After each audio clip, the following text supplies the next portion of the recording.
यहाँ पर बहुत मार्मिक चित्र दिया है।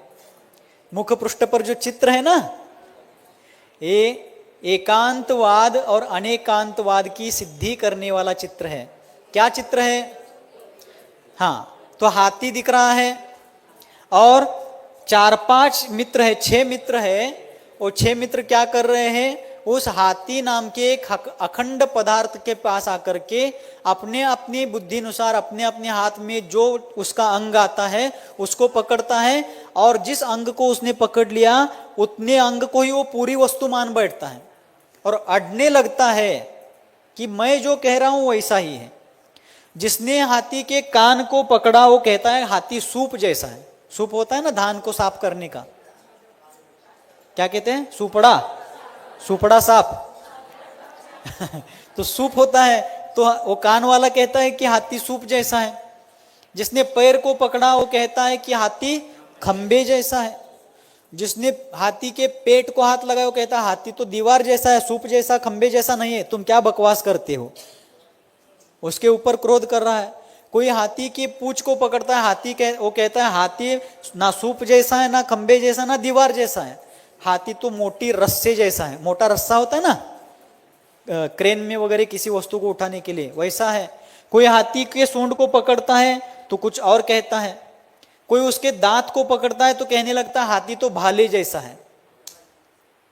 या ओलंपिक में वो लंबा फेंकते हैं ना भाले जैसा, उसके जैसा है। इस प्रकार जिसके हाथ में हाथी का जो अंग लगा उसने उस एक अंग को ही पूरी वस्तु मान ली, और सभी लोगों ने ऐसा ही किया, उसमें से सारे मित्रों ने, और सारे लड़ने झगड़ने लगे। उसी समय वहां से एक विवेकी व्यक्ति जा रहे थे। उनका आपसी कलह देख करके, जैसे 13 और 20 का हो रहा है, जैसे व्यवहार और निश्चय का हो रहा है। महाराज बीच में आप व्यंग करते हैं क्या? व्यंग नहीं कर रहा हूं, जो हो रहा है उस पर दृष्टिपात कर रहा हूं कि ये किस कारण से हो रहा है। ये उसी का उदाहरण है जो आज समाज में चल रहा है। अपने समाज में आज जो चल रहा है, व्यवहार सत्य है या असत्य है, निश्चय ही सत्य है, व्यवहार झूठा है, या निश्चय ही करने योग्य, व्यवहार छोड़ने आदि आदि, या 13 ही सही 20 झूठा, 20 ही सही 13 झूठा इत्यादि रूप से जो चल रहा है, वो सब उसका ही प्रतीक इस ग्रंथ के मुख पृष्ठ पर है। ओके, सब अपनी बात पर आड़े हैं। अगर व्यवहार नए वाले कहते हैं कि व्यवहार नए प्राथमिक माध्यमिक दशा में आलंबनीय है, लेकिन निश्चय नहीं ही आत्मस्वरूप तक पहुंचाएगा, इसलिए निश्चय की साधना भी करनी ही है। और निश्चय नए वाले, निश्चय एकांतवादी कहने लगे, मानने लगे क्या निश्चय ही साक्षात आत्मा का अनुभव कराने वाला है, किंतु व्यवहार के बिना निश्चय तक नहीं जाया जा सकता। इसलिए निश्चय की भूमिका में पहुंचने के लिए व्यवहार का आलंबन प्रयोजनभूत है। तो क्यों विवाद हुए? तो जब ये मित्र झगड़ रहे थे, आपस में उलझ रहे थे, उस समय वहां से एक व्यक्ति निकले।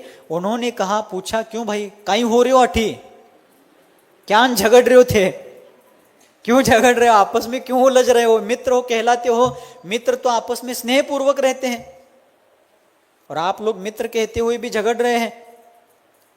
बोले देखो ना, मैं हाथी को सूप जैसे कह रहा हूं और ये कहते हैं हाथी सूप जैसा नहीं, खंबे जैसा है, दीवार जैसा, मेरी बात को काट रहे हैं। दूसरा बोला है कि आप कुछ भी कहता है, मैंने देखा है, परखा है, जांच की है मैंने कि हाथी खंबे जैसा ही है, ये सूप जैसा, दीवार जैसा, रस्सी जैसा कुछ नहीं है। तीसरा भी अपनी बात को कहने लगा बाकी के बात को काट करके। तब उस व्यक्ति ने जान लिया और उन्होंने कहा कि सुनो, अब धैर्य पूर्वक सुनो, आपसी विवाद छोड़ो, मैं जो बता रहा हूं कि आप में विवाद क्यों उत्पन्न हुआ है, विवाद की जड़ क्या है और असलियत क्या है, मैं बताता हूं। बोले आप लोग सारे के सारे अंध हो। क्या हो? वे सभी अंधे थे, जितने भी मित्र यहां दिखे हैं वो सारे अंधे हैं। उन्होंने हाथी को स्पर्श से ही एक एक अंग को हाथ से ही पकड़ा था, तो हाथ से पकड़ा यानी स्पर्श से ही हो गया ना, दिख नहीं रहा था, सभी अंधे थे। और पहले कब जन्मांध होने के कारण कभी हाथी देखा ही नहीं था। कोई बाद में अंधा हो तब भी उसको ज्ञान हो सकता है कि नहीं मुझे अभी नहीं दिख रहा है तो क्या हुआ, पहले तो देखा हुआ है, लेकिन जन्मांध थे। तो उन्होंने कहा देखो आप लोगों की नेत्र ज्योति जन्म से नहीं होने के कारण आप में विकल्प उत्पन्न हुआ है। हाथी ना सूप जैसा है, हाथी ना खंबे जैसा है, ना हाथी दीवार जैसा है, ना हाथी रस्सी जैसा है। हाथी तो एक अखंड शरीरधारी अनेक अवयव वाला, देखो ध्यान से सुनना, हाथी एक अखंड शरीरधारी किंतु अनेक अवयव वाला। अखंड शरीर तो है लेकिन अवयव अनेक है, 8 अंग है, अनेक उपांग है। वैसे अखंड शरीरधारी किंतु अनेक अवयव वाला है। आपने अखंड वस्तु को नहीं जाना, उसके किसी एक एक अंग को आपने अलग अलग पकड़ लिया और जितने अंग को पकड़ा है उसी को पूरी वस्तु मान बैठे हो, इसलिए आप लोग आपस में उलझे हुए हो। हाँ, हाथी सूप जैसा है, सर्वथा नहीं है ऐसा नहीं है, लेकिन सिर्फ कान की अपेक्षा। कान मात्र हाथी नहीं है और कान के बिना भी हाथी, ध्यान से सुनो बहुत महत्वपूर्ण है। आलाप पद्धति शब्द का अर्थ बताया जा रहा है, सार बताया जा रहा है। कान मात्र हाथी नहीं है और कान के बिना भी हाथी, हाँ जो कह रहा है कि हाथी सूप जैसा है, कान की दृष्टि से उसका कहना बिल्कुल सही है, लेकिन वो सिर्फ कान की दृष्टि से ही सही है, अन्य अंगों की अपेक्षा से सही। और हाथी मात्र कान मात्र नहीं है, अन्य अंग रूप भी है, कान के बिना भी नहीं है और कान मात्र भी हाथी नहीं है। आ रहा है समझ में? जो कह रहा है खंबे की तरह, हाथी पैर की अपेक्षा खंबे जैसा है, तुम जो कह रहे हो, विवाद किस लिए उत्पन्न हुआ? इन लोगों ने सूप जैसा, खंबे जैसा, दीवार जैसा कहा। ऐसा कहने में भी दिक्कत नहीं है, लेकिन अपेक्षा लगाते तो विवाद नहीं होता।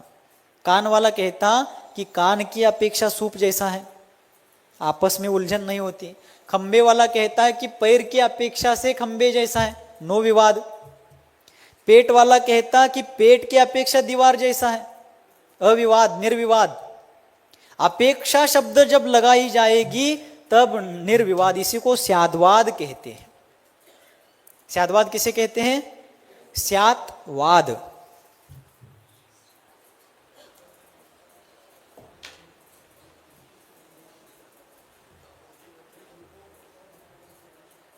बोर हो रहा है क्या? आ रहे हो समझ में? देखो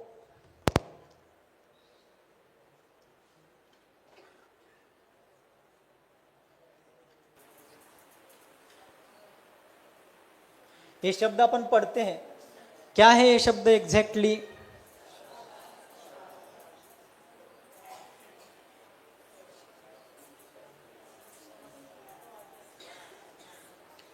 त का द हो जाता है, यहां आधा त है ना, तो इसी त का आधा द हो गए। व्याकरण का विषय छोड़ दीजिए। स्यात का अर्थ है अपेक्षा,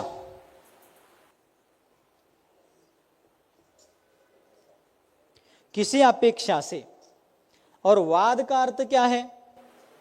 लोक व्यवहार में लोग क्या कहते हैं? उनका वाद चल रहा है, यानी कोई झगड़ा चल रहा है ना। लेकिन वाद शब्द का अर्थ है कथन।